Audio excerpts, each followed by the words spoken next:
आपको शायद मालूम होगा कि इसके पूर्व मुख्यमंत्री रहते हुए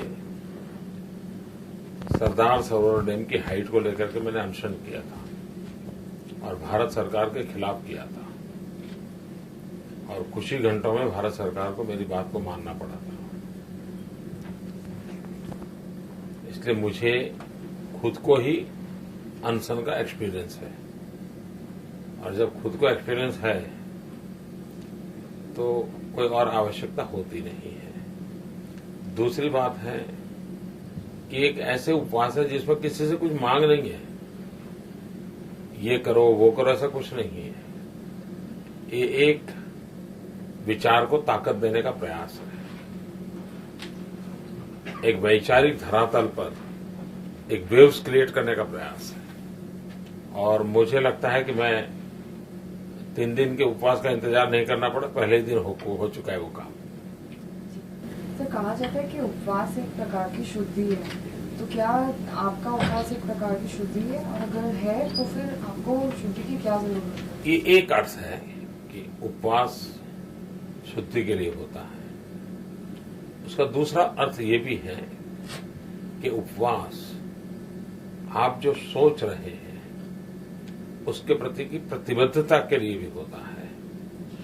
मेरा उपवास वो प्रतिबद्धता वाला है कि मैं पिछले 8-10 साल से विकास के जिस मॉडल को लेकर के चला हूं, जिसको मैं अब एक फिलॉसफी के तहत शब्दबद्ध कर रहा हूं, जिसको मैंने कहा है सद्भावना मिशन, वो मेरा मॉडल है सबका साथ सबका विकास।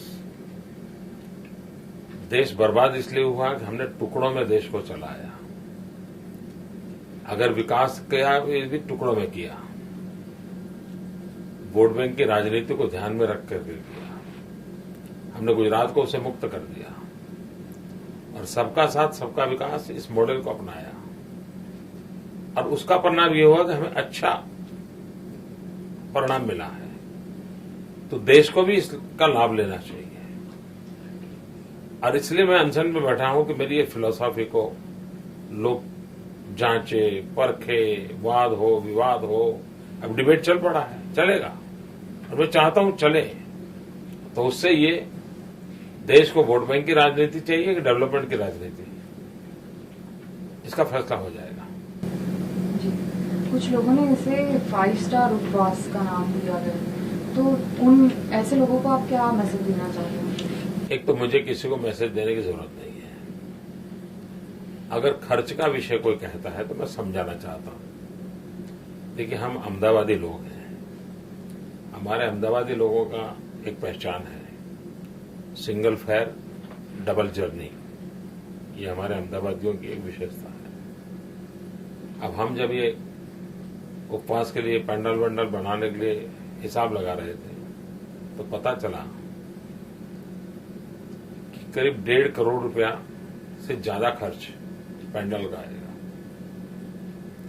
फिर ध्यान में आया कि बगल में ये कन्वेंशन हॉल है, सिर्फ 7.5 लाख में हो जाता है। अब मुझे कोई बताएं कि 7.5 लाख वाला करना चाहिए कि 1.5 करोड़ वाला करना चाहिए। तो हमारी सादी समझ ये कहती है कि 7.5 लाख वाला कमरा लेना अच्छा है भाई, रेडीमेड से मिल जाता है। तो हमने उस हिसाब से लिया है और उसी के माध्यम से हम अपना काम कर रहे हैं और मैसेज को तो कोई रुकावट आ नहीं रही है। इसी के कारण मैसेज तो जो पहुंचना है पहुंच रहा है, वो फ्रीज नहीं हो रहा है मैसेज तो। सर, आपकी जितनी मास अपील और पॉपुलैरिटी शायद आपकी पार्टी में और किसी की नहीं है, तो क्या ये तरीका है आपको as a prime ministerial candidate pitching करने का? एक तो ये पहला एनालिसिस सही नहीं है। भारतीय जनता पार्टी में बहुत ही लोकप्रिय जननेता हैं, बहुत ही जन समर्थन वाले नेता भी हैं, हर तबके पर हैं, तहसील के लेवल पे हैं, जिले के लेवल पे हैं, राज्य के लेवल पे हैं, देश के लेवल पे हैं। भारतीय जनता पार्टी में नेताओं का अकाल नहीं है। और अगर ये एनालिसिस करें तो दूसरे सवाल का कोई मतलब ही नहीं रहता है। क्या आपने नीतीश कुमार को इनवाइट किया है फास्ट के लिए? पहली बात है, इस कार्यक्रम में सरकार की तरफ से किसी का कोई संपर्क नहीं किया गया है। पार्टी की तरफ से जरूर हुआ है। किसका हुआ मैंने पूछा नहीं उनको। जहां तक एनडीए का सवाल है, भारतीय जनता पार्टी एनडीए का प्रमुख हिस्सा है। मैं भारतीय जनता पार्टी का कार्यकर्ता हूं, मतलब मैं भी एनडीए का हिस्सा हूं। तो ये हमारा काम चल रहा है, उस पर तो कोई रुकावट नहीं है। जयललिता जी ने सुबह कहा था कि वो आपको सपोर्ट करती है, पर शाम तक उन्होंने कहा please do not see too much into this statement. तो इस पे आपका क्या टेक है? मैं भी आपको कहता हूँ प्लीज डू नॉट सी। जो उन्होंने कहा वही करो। So the last question, 2002 दंगों के विक्टिम्स को अभी तक जस्टिस नहीं मिला है, that's what they believe. तो क्या आपको लगता है इंस्टेड ऑफ दिस फास्ट, अगर आप उन्हें क्विक जस्टिस दिलाते तो वो ज्यादा महत्वपूर्ण है? हमारे देश में न्याय देने का काम न्यायपालिका के पास होता है। न्यायपालिका स्वतंत्र होती है।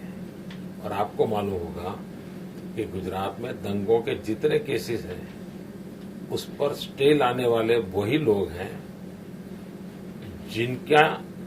जिन्होंने इन पीड़ितों के लिए नुकसान किया है। पीड़ितों के नाम पर बात की, लेकिन 6-6 साल तक कोर्ट में स्टे लाने का पाप उन लोगों ने किया है। दूसरी बात है कि अगर आप लोगों को इतनी ही चिंता है न्याय की, तो एक छोटा सा काम करें आप। आपके एएनआई में कोई अगर पॉलिटिकल पंडित लोग हो तो एक काम करें, हिंदुस्तान के 5 दंगे उठा लें। 1984 का दिल्ली के दंगे, भागलपुर के दंगे, 92 के मुंबई के दंगे, 1969 के गुजरात के दंगे, 2002 के गुजरात के दंगे। इसमें से 4 दंगे ऐसे हैं कि जिसकी इन्वेस्टिगेशन इंक्वायरी रिपोर्ट आ चुकी है। गुजरात की सारी जानकारी पार्लियामेंट में टेबल हो चुकी है। उसका एनालिसिस कीजिए। दंगा होने का कारण क्या था, दंगा होने के बाद फर्स्ट 24 आवर में पुलिस ने कैसे रिस्पॉन्ड किया, आर्मी कब आई, टीयर गैस कितने चले, गोली कितनी चली, कितने अरेस्ट किए, कितने लोगों के ऊपर केस चले, कितने लोगों से, इसका पूरा सब अवेलेबल है। और उन 5 के अंदर कहीं पर भी गुजरात में वीक पॉइंट दिखता है तो फिर आप गुजरात की खाल उधेड़ दीजिए। और अगर 4 और में बुरा काम हुआ है तो उनकी खाल उधेड़िए। लेकिन आपको ये मेहनत तो करनी नहीं है, किसी को करनी है। एक किसी ने सवाल दे दिया, वो सवाल लेके घूमते रहते हैं लोग।